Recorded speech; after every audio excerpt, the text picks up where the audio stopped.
Hello, everybody, and welcome back to the Healing Doesn't Have to Be Heavy podcast. I'm so excited that you are here today. I'm your host, Angie Barrett, and I am a trauma informed coach. I'm a play expert, and I'm a registered nurse, and I'm also a child abuse survivor. As I was on my healing journey, I felt like healing was so heavy, and I felt like I was in this pit of despair, and I didn't see light or hope. And now that I'm where I am on my journey, I am able to help women use movement and play to connect to their bodies, releasing limiting self beliefs, stress, anxiety, tension, depression, and trauma, bringing more joy and peace and fun into their lives. And so I'm on a mission to share people and survivor stories, what they use to help them find light and hope and healing in the darkness of their journeys. And I have an incredible guest for you today. I'm so excited. I can't wait for y'all to meet her. And just as a little side note, she has a special gift for you. So stick around till the end. And I have a gift for you. So definitely stick around till the end because you're not going to want to miss what she has for you. So let me introduce y'all to PJ Jones. PJ, welcome so much. Thanks for being here. Hi, thank you, Miss Angie, for having me on your show. I'm super excited. Thank you so much. Oh, I'm so excited to have you here. Now, before we get into PJ's story, I do just want to give a trigger warning to anybody listening. We're going to touch on some pretty heavy topics today. We're going to touch on child abuse, domestic violence in many forms, death, thoughts of self harm, and attempts at self harm. So if you find that you're getting triggered in any way, please step away, ground down into yourself, come back to the present moment. And then I really invite you, when you feel ready, to come back because PJ has an incredible story of overcoming and how she overcame and is just a beacon of light on the healing journey. But take care of yourself. And then I really invite you to come back and listen because her story is incredibly inspiring. So, with that, PJ, let me turn it over to you. Tell us all about you, how you got to where you are, what you do, who you are, and all of the goodness. Awesome. Well, my name is again is PJ. I am a holistic motivational empowerment strategic who focuses on trauma. And that is because I am a survivor and a thriver of trauma. I don't like to call myself a victim because I'm not a victim anymore. At one point I have been, but not anymore. I had to fight to get out of that. Um, It started back when before I was born, actually. My father, who was my mother's abuser, he started to molest her when she was about 8 years old. Um, and out of that, he molested her for over a decade. She suffered from Stockholm syndrome really badly. Mm-hmm. So he's 20 years older than me. So by the time I was born, she was triggered. Well, she was trained and groomed to believe that she belonged to him by Yeah. my grandmother, who was my father's mistress. So um, and he was not her first. Unfortunately, my uncle, he was her first. He molested her when she was 5. So even at as early as 5, she was trained that the people who were supposed to protect her would not protect her, would not keep her safe. Fast forward to my birth. I'm born 2 days after my birth. My aunt, she tries to put something in my bottle, and I almost died. I'm in the hospital the first 10 months of my life. I Wow. died 3 times. They had to bring me back 3 times. And I made a miraculous recovery because the doctors were like, she's not going to make it. They told my mom to make, my last, whatever arrangements that they needed to make, say my last for their final goodbyes. And then I've been fighting since literal birth. So yes, throughout my childhood, I knew that there was something wrong. While me and my sister, who were both by the same man, we were kind of treated differently from the rest of our family. I was treated like I was a black sheep before I Mm-hmm. even realized I was a black sheep. They made me the black sheep. So this black sheep that you see before you was created, not, I didn't want this life. Growing up was okay. I got bullied a lot, but as long as my father was alive, I was protected. Weirdly enough, he was the pastor of our church. My mom, who was grown that she belonged to him, allowed us to go stay with him. A lot of times, me and my older sister that she has with him, we lived with him most of the time. He never touched me. He Mm-hmm. never touched me. I was the youngest child. He treated me like a princess. I grew up on a farm. I grew up cooking old school home cooking. I can fix you anything from scratch, and I mean anything. So in the beginning, aside from me being bullied by cousins on my mother's side, ribs got broken at 5 years old, and I was told to shut up and take that. My mom was like, "We're not taking you to the hospital." Um, it didn't really start becoming clear that I wasn't accepted into it was when I found out my father was my father when I was 9. He was dying, and my mother explained to us that he had done bad things to her. She didn't go into details because, of course, I was 9, my sister was 10, so she didn't say, well, he molested and raped me. We learned about that as we got older. But she did let us know that he was our father and that he wasn't going to be around much longer. It's like she waited for him to die because not even a year after his death, she started to beat on me. Oh, She started drinking really heavily. She was not the perfect mom growing up, but she was, because she wasn't really there. She would drop us off with my grandmother, who again allowed her to be abused and abused her physically herself. And she dropped us off with them and told them, "You guys take these kids." So we were raised around people who treated us with love for the most part. And then I was 11 and my whole world turned upside down. I mourned his death, and she beat me for that. She made me feel like me mourning the death of this man who treated me like an angel from the day that I was born, and who was really the only one that was there for me when I was in the hospital besides my mom.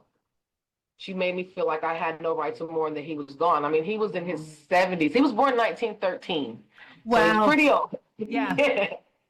I have, I believe, 8 other siblings, my sister, and then like 6 other children that he had, or 7 with other women.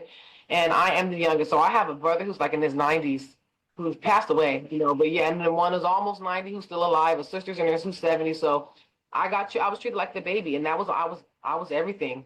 Hmm. And when he left, I was basically punished for mourning his loss. I look like him. Apparently, I have a lot of his mannerisms. So my mom took to drinking really hard, and she started to beat me very aggressively. I mean, broken bones, broken nose, the teeth in the front right here are not real. They were not.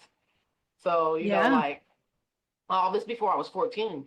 So when I turned 14, I started saying, I can't do this. I can't, this isn't right. I'm not supposed to live in a home where I'm being mistreated by the person that's supposed to love me. I didn't do anything. Hmm. We had to make sure that the house was clean and the food was done before she got home from work. We had to make sure that she got up for work in the morning. Me and my older sister, I'm making her coffee. My sister's making her breakfast. So we were up at 4 or 5 in the morning, making sure she's up for work because she's drunk.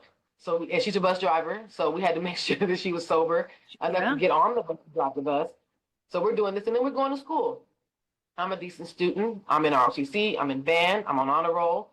I play multiple instruments. I'm in dance. I just want to get out of this woman's house at this point. I Yeah. want to get a scholarship so that I can leave. So I do everything I can to try to leave, but the beatings didn't stop. They started getting more and more aggressive, more and more aggressive. So I started to run away from home around 14. That's when I realized what was out in the streets. I spent the night over a friend's house, well, my sister's boyfriend's sister's house. And that's when my virginity was taken at 14, when I was given a lot of alcohol and passed out and woke up with my sister's boyfriend's brother on top of me. He was 21 at the time. I was 14. I went home to tell my mom, of course, I'm a whore. You're a whore. You're Right. nasty. You're dirty. You're a whore. So she beats me and I leave. I say, okay, I can't. She's going to kill me. So I leave again. And the next night when I am gone, so the very next night I'm in the park and I get drugged to a bathroom and I am now gang raped by 5 guys. Oh, my word. Yes. So that was the second sexual encounter, or the day after my first, which neither one of them were, these pretty beautiful romantic moments as girls fantasize about our first time with our Yeah. first love and our marriage. And no, No. no, like that at all. Um, so I said, okay, I didn't feel comfortable telling my mom because I had just gotten my Mhm. nose broken for telling her that I was raped, and she didn't believe me. So why would she believe this? So I just went home, took a shower, went to school. um, so I tried everything I could to try to survive that. I went to Child Protective Services. Hey, my mom's beating me. We can't help you. I thought a lot because I'm not gonna fight my mom. Mhm. So someone walks up to me and wants to fight me. They hit me. I beat the crap out of them. So I'm on probation at this time for fighting, attempted murder. Because the girl hit me and I beat her so aggressively because I guess Now that I know better, I feel like I took all my anger that I was not able to release with my mom out on this poor girl. And Yeah. I did pretty badly, and I ended up on probation because of it. So I had that hanging over my head as well. So at this point, I have to do what I have to do to protect myself. I joined the gang so Hmm. that I could be safe, so I could have somewhere to go. But I wasn't really safe because all of the older guys in the gang, they looked at me like this vulnerable girl who didn't have anyone who loved her. So most of them kept me safe. But there were those ones that everywhere you go, there's going to be someone that looks at you to exploit you for your vulnerability. So I Yeah. had to fight these nasty men off of me for years, fight these grown women who were mad because their husbands are trying to have sex with them. I'm like, you need to check your husband. He's trying. I'm Go 15, after 14. them. Yeah. Right. You guys are in your 20s. I'm a child. I'm in high school. Why are you not attacking these men and protecting me? But I had to fight every day. And I did. I defended myself, but I never liked to fight. I just wanted to feel love. So Hmm. I said, okay, I'm going to stay in school until I was going to go to college. I was going to get a scholarship. But when I was 16, I met my first husband. He was 23 or 24, and he knew that I was a homeless teen. He used my vulnerability against me. I never even liked this guy. He kind of locked me in a room and said, "You belong to me now." Forced me into sex. You belong to me now. And I was like, whatever, I don't care. I was tired of fighting at that point. I'm like, okay, whatever, I don't care. I don't care. Yeah. I don't care. But he wouldn't allow me to go to school. I was trying to go to school because at this point, I'm now kicked out of the regular school. I have to go to the alternative schools because I fight so much. It's not Hmm. even my grade, it's the fighting. I had to go to alternative school. So he showed up at my school after school, accusing me of cheating on him with guys who I probably should have been dating in the first place because they were my age. And so I couldn't go to school.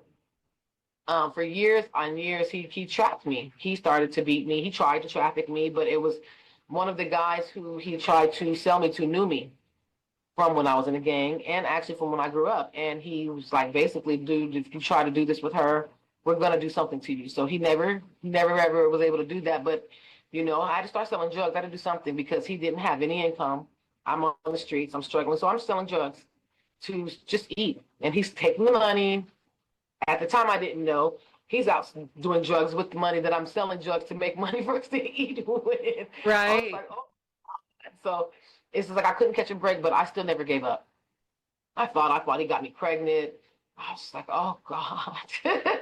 And I am pro-choice. Before I make this next comment, I Yeah. am pro-choice. Your body is choice. If you feel like that you're carrying a child, and if you're in the right state, because Roe versus Wade and all Right. that good crap, if you feel like that's what you need to do with your body, it's your choice. I respect that, but I didn't believe it was my body, and I chose to keep my child. Even though I didn't want to have a child with him, I believed that that was, hey, I laid down and made this baby. I'm going to keep the baby. I was 17 years old. Um, he locked me away, isolated me from my family, only allowed me around his family because they condoned his pedophilia behavior because I was not the first or only young girl he was having sex with. When I was met him, he was 16. He was cheating on me with a girl 2 years younger than me. So she's a Oh, 14-year-old. He's taking a girl as young as 11.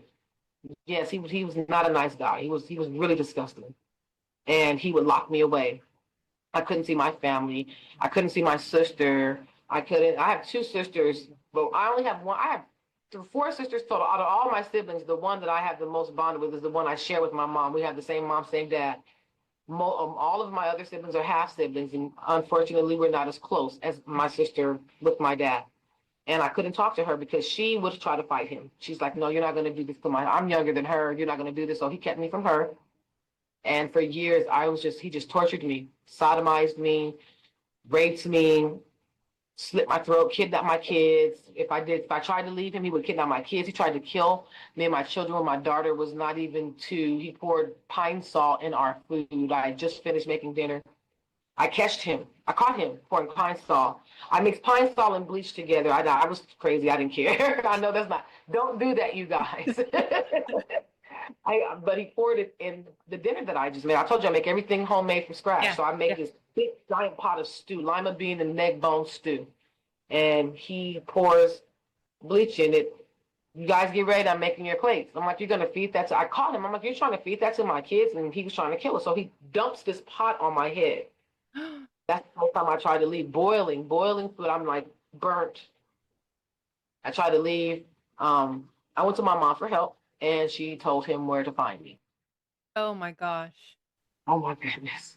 Then I just, years of me just trying to leave. I never stopped trying to leave. I left from California to Nevada to, I left jump states. I finally end up in Alaska, which is where I finally, he's followed me there, but at this point, it was 12 years into the relationship. I was almost 30. I said, okay, I'm done. He Yeah. ran me over a car by this point. He had slit my throat by this point. He had shot at me. Like, you tried to kill my kids. That was it. And I was like, I'm done. But he kept finding me.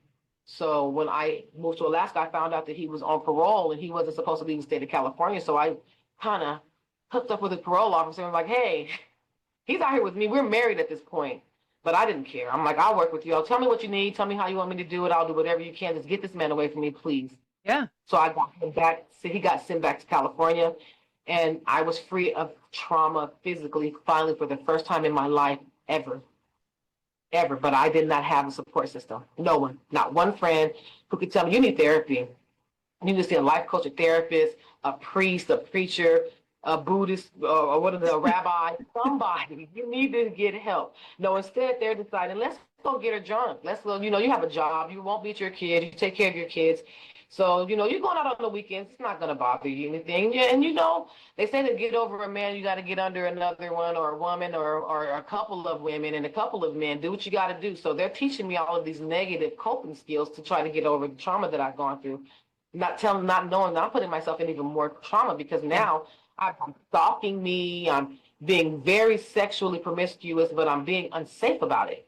Hmm. I'm not. I mean, I'm unsafe. I'm not talking about condoms, you guys. I strap up, please. Safe sex is always the best sex.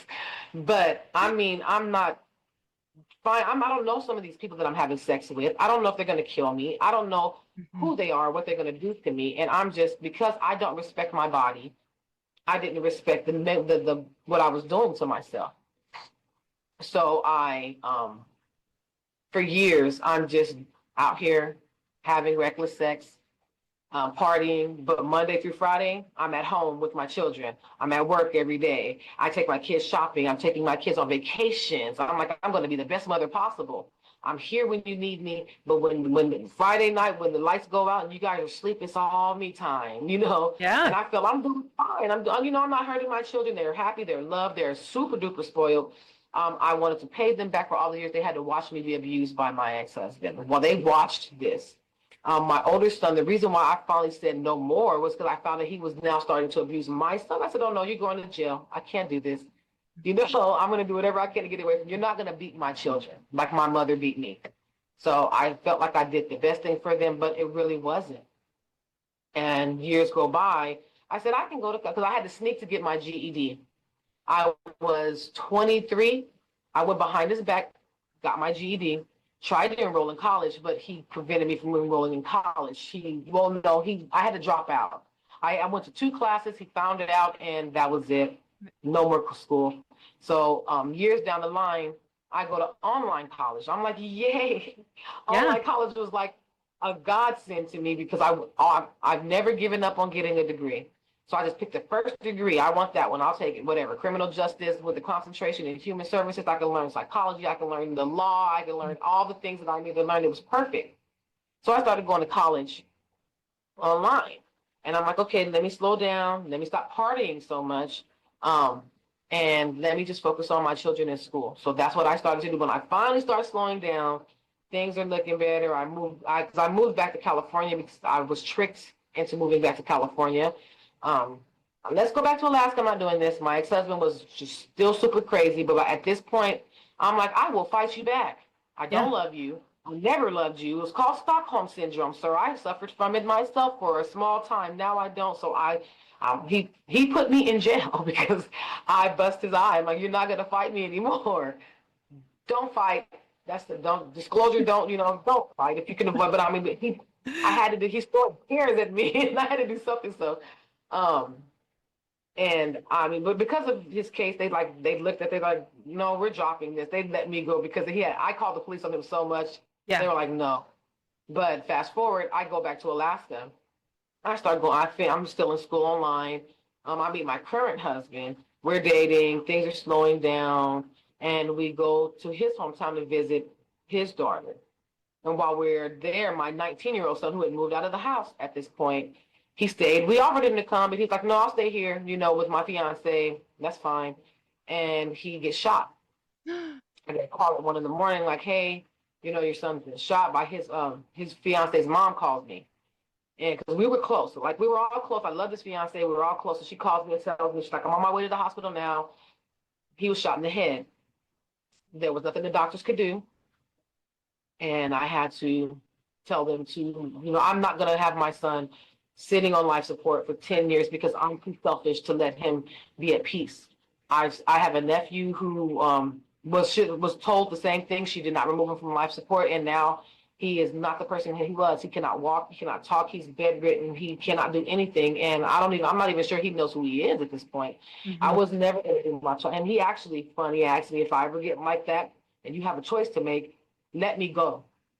So to honor his, and that was the absolute hardest thing I've ever, I don't care what trauma I've gone through. I'll go through all of that again if it means that I didn't have to pull that plug on my child. But I had to pull that plug on my child to let him know that I'm going to honor your wishes and set you free. But it broke me. It broke me, and it made me, I had to stop and think about everything because all of these people that were my friends who were telling me, let's go party, where are they? Right, right. And the one person who I thought was my best friend, who I called my sister for over 20 years, 30 years, she lived, and she introduced me to my husband because she's dating his brother. So at the time they were living in the hometown, I was staying with her. Right after my son died, she kicks me and my kids out. So now I'm homeless in Missouri because I refused to go back to Alaska. Yeah. I said, I'm not doing that. So I'm homeless now. So I had to rush to find a job. I'm working 18-hour days, living in a hotel, trying to keep my head above water. And I have absolutely no one. My current husband's family hates me because his daughter really didn't accept the relationship. And he was still legally married, but they'd been separated for like 5 or 6 years. They kind of just stayed married so for their child's sake or whatever. And it kind of bit him in the butt because now everyone was calling me a mistress. And I'm just like, we've been living together for 3 years, people. I am not a mistress. This was never a secret. Right. But really bad. They knew my son had passed, but it was really bad. I had nobody. My mom, of course, was on alcohol. You killed your son. You killed your son.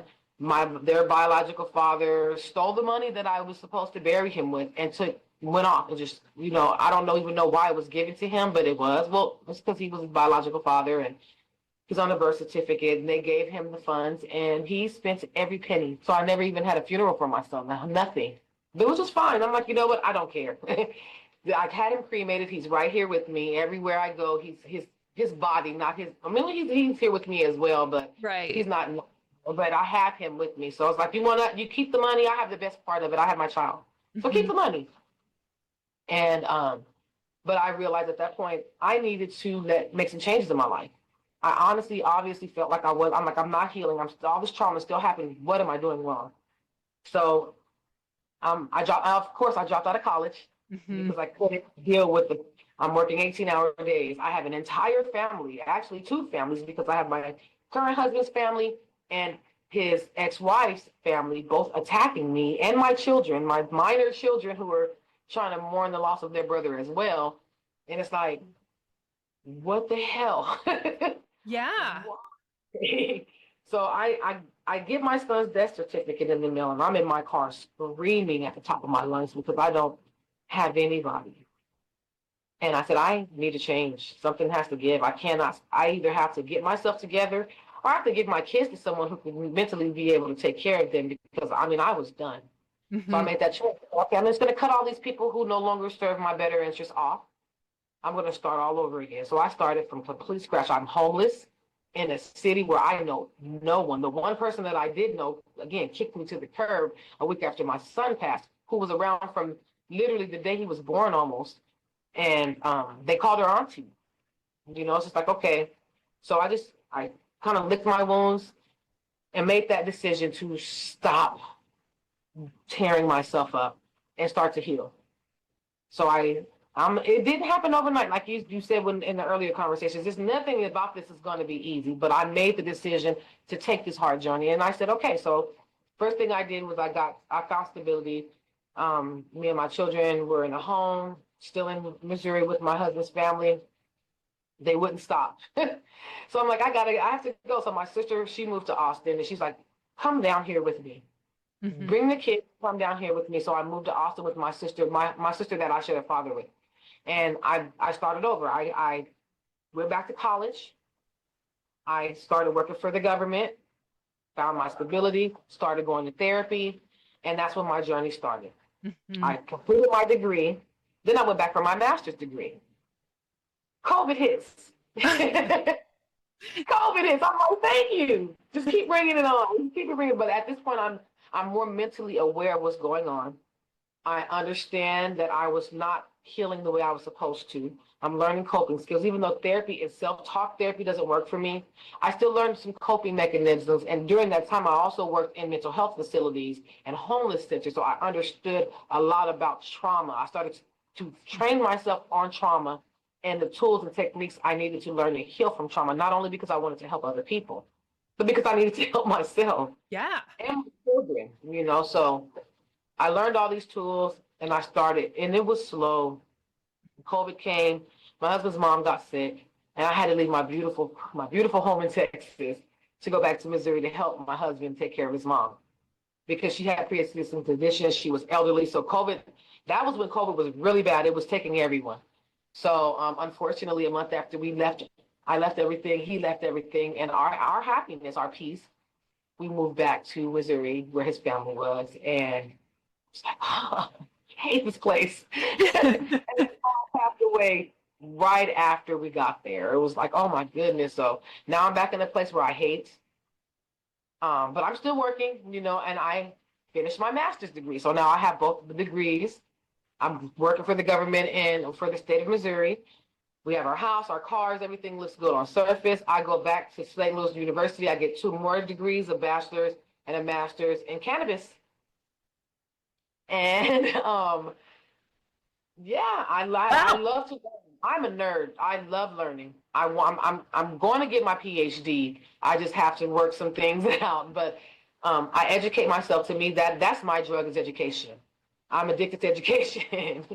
So Well, so I'm I'm gonna, doing PJ, I'm gonna interrupt for just a minute. What an incredible, first of all, what an incredible story. And I know we're not even done yet, but education, it sounds like, I'm getting from what you're saying, it sounds like education was a light in the darkness for you. You knew that it yeah, was going to get you out. Even yeah, though you've experienced all these horrible things that most of us can't even imagine, you've talked so many times, you've mentioned this, that education you knew was important. So, yeah, am I understanding that correct? That education and the hope of education and bettering yourself was yeah, always a light for you in the darkness of this yeah. horrible life that journey that you had to go through. Yeah. Yes, that was everything to me. Knowledge, education, and that was my key to freedom was education. And I still push that. I do not care where you are in life. Education is your key to freedom because you could take you can take my hand, you can take my heart, not literally, but you could break my heart into a million pieces, but you cannot take my education from me. Unless, of course, you have a traumatic brain injury, God forbid, knock on wood. But Right. in reality, your education, and you can take my money. I have hundreds of thousands of dollars in student loans that I'm paying back right now. Take it, but you're not going to take what I learned. It's still there. You can take my That, degree. I still have the knowledge of that degree. that So education is everything. And once I got those degrees, I was like so proud of myself, but I was still depressed. yeah. I still had to deal with losing my son. Then my uncle dies, my grandmother dies. The people that loved me, they die. They're starting to die, starting to die, starting to die. COVID is horrible. um, and my cousin passed away from fentanyl. Stay away from drugs, people, please. I don't care Yes. how hard. I never ever became addicted to drugs, ever, ever. If you can't avoid it, try. I know it looks better than what your reality is, but when you come down, that reality is still there. My mom is an alcoholic, and she's still a trauma survivor. Once the drug wears off. So if I can't teach anyone anything, please learn to have faith in yourself. Let education be your drug. It's Mhm. fun, you guys. It's fun. Yeah. So I get all of these degrees, and I'm in school. I'm happy, but I hate my job because I get the jobs that I get because I want to help people. I work for Child Protective Services, Adult Protective Services, the Department of Mental Health. You see where I'm going there. I want to help people who were like me. But the government has so many policies and rules, they constrict you. So I'm like, this isn't working. And I'm so stressed out by work. Again, I'm back in Missouri where my current husband's family still hates me. Now, this is years later. They still hate me. They hate me today. I don't care anymore, but I did then, And I'm just depressed. And it's in December, almost a month before the anniversary of my son's homegoing.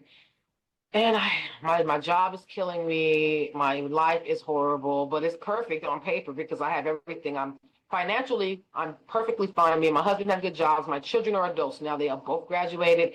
I'm a grandmother, beautiful, beautiful baby girl, but I'm still not where I want to be emotionally. So I got into an argument with my husband over something really small, but it was so much on me that that little tiny straw broke the camel's back. And I'm like, I'm going to shoot myself.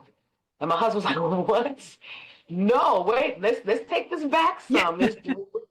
I mean, because he's not an abuser, but he doesn't know how to handle people who survive from trauma because this is new to him. This is Yes. all new. He's like, wow, this is real. I was told that this was things people did to try to get attention from other people, but I see that this is a real condition. So he's learning how to handle me, and I'm like, I'm gonna do this. He talks me off the ledge. I said, okay, I need to see someone. I started seeing a therapist who practices coaching. She's a Mhm. therapist, but she does a lot of holistic healing, like journaling, meditation, breath work, affirmations, neurolinguistic programming type things that made me even more curious. So guess what I do? I go to school for neurolinguistics programming and life coaching, holistic coaching, because again, education is everything. And I learned that even though talk therapy was good, it wasn't my type of therapy because everyone is different. We all learn different. We all think differently. We all feel differently. So what resonated with me was the more coaching style. So Mhm. as I'm learning these tools and techniques, I'm actually now starting to feel myself heal, working with my therapist while I'm also learning coaching, while I'm also becoming a neurolinguistics practitioner, while I'm also learning about mindset and mind shifting. And I'm just like, this is what I need. So now I'm starting to feel like I'm in a better place, but I know I'm not happy because of where I am. Mhm. So now here, I said, okay, it's time to make a new change, a transformation. So I pack up everything. My adult children, who we are super close, they're my neighbors here with me in Costa Rica. We all live in the same house, but they came with me down here. We left and came to Costa Rica, cashed out my retirement, cashed out whatever savings we had, sold absolutely everything that we couldn't fit in a bag. Me, myself, my husband, my granddaughter, my son, and my daughter, we all came to Costa Rica last year, and I started this platform. My YouTube channel was the first, Empowered Voices Finding Strength in Survivors. I started sharing my stories through AI because I was still ashamed of who I was. I wrote a book that Mhm. I have published in July. It's called A Place to Belong by Perry Jasper, where I tell every nitty gritty detail about my childhood all the way up to Alaska. I still have two more books that I'm writing, and things just start open. Doors just start opening. I created a podcast. I became certified as a life coach and a neurolinguistics practitioner. I started my life coaching company, Soulful Resilience Journey, where I focus on trauma healing and grief healing because losing a child is something that you can't ever fathom. So a lot of parents who go through this, I don't ever want them to have to feel like it's alone. So if you need help, I'm right here. I started a support group. It actually starts next Thursday called Unbroken Circle for survivors of sexual assault and survivors of domestic violence. I'm going to be starting a support group for grieving parents. I have a program called, I'm sorry, a podcast called Insights of a Survivor that I hope Miss Angie will be on. Yes. And that is where I give a place for people to share their stories the way Miss Angie gives us a place to share our stories on her channel. And I also have another show called I Survived Domestic Violence that will be airing either next Monday or the Monday after, where women and men, or non-binary, whatever you identify as, I do not judge. Please come share your story of hope. I really, really want people to know that there is life after trauma, no matter what type of trauma it is. And I have a cartoon that my husband and I are working on. This is probably going to be another month or two before I get that taken care of. It's called Whispers in the Treehouse, about children who live in the homes of families who suffer from domestic violence, children who live in the home of families who are trauma survivors. So, like my children had to live in a home with me being a trauma survivor, or children who are being victimized with SA, sexually assault, Hmm. who don't know what to do when they need someone to speak to. I am a philanthropist. I cannot say that word, but I'm sure plenty of you know what I mean. Philanthropist, blah, blah, blah, blah. Hmm. That Yeah. word. When it comes to trauma, though, and healing and hope, because we have to start somewhere. And it's always going to be a first step. Yes. There's no way we're ever going to get from 1 to 100 in the first step. And I want to be that person that walks with you each step of the way. So that's why I did all of this. That's why I share my story. That's why I'm always smiling. Because even when I was being beat, I told you I went to school the next day after being attacked. No one knew because I had a big smile on. Hi. That's always been my personality. I've been jumped, stabbed. I've been jumped by 50 people at one time, and they were all adults. I was 15 years old, and I got beat really pretty good, and I jumped out of it with a smile, like, okay, that's just my personality because I hid behind that mask. But now I did it so much to where that mask became real because now I'm genuinely seeing and feeling the happiness of overcoming. I can breathe, and that's what I want to offer to everyone here. Oh my So. gosh. Wow. I have so many questions. That's amazing. But the biggest question I want to ask you is you've been through so much, and we already talked about education being a lifeline. But when that lifeline was cut off from you, how did you find the will or the internal strength to keep going? You were in this dark pit of not having anything, anyone, and it felt so heavy. What did you hold on to that allowed you to keep going? And I'm going to preface this I'm going to interject on this question. I don't know what the word I'm trying to say is. But so for many of us that are in trauma, that are in the depths of it, before we've even gotten out to take that, you said first step, mine was like an inch crawl, like half a centimeter crawling to get out of that hole. How did you What did you hold on to help get you to that point where you actually felt like you could take that first step? One was my children. Mm-hmm. They're angels. They were beautiful, always happy, always loving, always when I cried, they would come wipe my tears. They would lay in the bed with me, cuddle with me, hold me. That was one of the things I held on to. Another is because I knew this was not the life that I was going to live. I made it up in my mind when I was living with my mother. This is not how my life is gonna be. So I don't care how long it's going to take. I'm a very resilient person. So I had the faith that I didn't even realize that I had in myself. And a lot of us probably have that same feeling like, I don't know where I'm going to be in this for the rest of my life. But they have so much of gaslighting and people beating them and tearing them down. They don't realize that they have that faith in themselves. So it was me actually telling myself, there's no way this is going to be my life. There's no way I'm going to get out of this. Okay, I'm going to get out. Hope, hope, hope. Like I told you, the way our brains work is a lot in sync. So my brain was always, while you're sitting here boiling this plan, I have three other plans in that freedom in the works. So I'm looking at my children like, you guys will not live in this life. This will not be the life that you guys have. You're not going to watch them continuously be abused, and you will not think that it's okay to be abused or be an abuser. So it was more of me knowing that I just couldn't. I will not allow myself to live in unhappiness. I'm going to have my happily ever after if I have to fight tooth and nail to get to it myself. And that's really what it was. It was the resilience to never give up on myself, even before my children were born. I can't give up. Like I said, this isn't right. It didn't feel right. Being punched in your face doesn't feel right. That's interesting that you say that. So one of the things that I've really explored on my healing journey is I knew deep down that what was happening to me wasn't right. And yet I was Yeah. being told this is blah, blah, blah, blah, blah, blah, all the stories that I was being told. And yet inside my gut, my belly, my core being, I knew that what I was being told and what was happening was so wrong. And Mm-hmm. so I find that incredibly powerful. And I can really resonate with that is once you peel apart all the layers and the shit that people have said to you, you know at your core what is right for you. You may get a little Exactly. lost along the way because people are telling you things that they're trying to keep you down, but deep inside your Right. core, when you can pull that away, you have that internal strength. And I'm speaking to all the listeners as well as to me and PJ, because when you can tap into that internal strength is when you're able to let all this start to go. And that's when that Exactly. crawl out of your hole can start to happen. Yes, and you know what? I'm gonna say my head is out of the hole now. I got an Right. arm out, but I'm still on my journey too because I have my days. Like Mhm. people see us, we're sitting there, we're laughing, and they're like, there's nothing wrong with it, but they don't see us on those days that we still have those ugly crops. When you wake up from a nightmare because of the trauma that you had to relive, a memory, a song, a smell, that PTSD, Mhm. those triggers that you have to learn how to breathe through. You Yeah. have to reset, so they see this, they don't see the fight, and it's not an easy fight.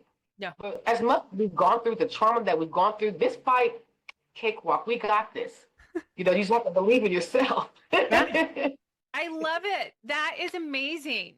PJ, oh my God, I just looked at the time. I can't believe we've been talking for so long. This is incredible. I'm going to ask you two questions that I ask everybody. So, if you could wave a magic wand over your life, your journey, what would you change, if anything?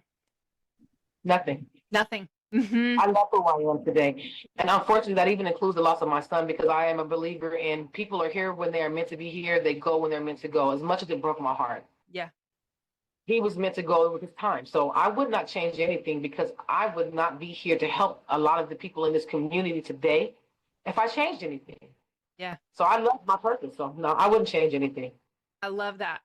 So then kind of the reverse, if you and I could sit down and talk in 12 months, where would you want to be on your healing journey that you're not now? Where I would want to be in my healing journey is I still have issues with the grief. That's the hardest part. I would say I would be more forgiving of myself. Have forgiven myself for so much, but then there are days that I still tear myself down. My days that I need to reset are more the days that has to do with me losing my son. And that is what I'm working on now is to learn to forgive myself for being hard on myself. I Yeah. have to forgive myself for a lot. And it has to do with, my children. I really feel guilt of allowing them to see other things that they see. So Mhm. that's where I'm still working on. And I'm not far from that, but I still have days where I'm telling my kids, like, I'm so sorry that you had to live through this. I'm so sorry. And they're like, we're fine. Love yourself. We love you. So Yeah. it's more of the self-compassion that I'm still working on. But by this time next year, I will have it. You will be on it. Yes. Amazing. Now, PJ, you have a gift for our listeners. What do you have for them? Well, I am a motivational empowerment strategist, holistic motivate. It's a long word. You guys got it. And I have a coaching company, Soulful Resilience Journey, and I'm willing to offer anyone who watches this episode 30-minute free coaching session, which within anyone who comes to that coaching session will also receive a free gift just for signing up to do that. So you get double. You just, whenever you go to my website, www.soulfulresiliencejourney.com, you will be able to just type in the code movement because this is a movement. This is a movement of healing. And you'll get that free 30-minute coaching session with me. Amazing. Beautiful. So everybody will drop the link in the show notes. Definitely go grab a coaching session with PJ. She is so inspiring and she has this amazing energy about her, if you guys can't tell. And also down in the show notes, I'm giving my free short, less than 5 minute playful movement sequence for when you are feeling overwhelmed, you feel like you can't handle things. Less than 5 minutes, it'll shift your mood. So definitely go grab that as well and work to release some of the stuff so that you can find that light, that hope, and that healing on your journey. PJ, thank you so much for joining us. This has been amazing. And to all you listeners, thank you for joining us, and we'll see you next time. Bye, everybody.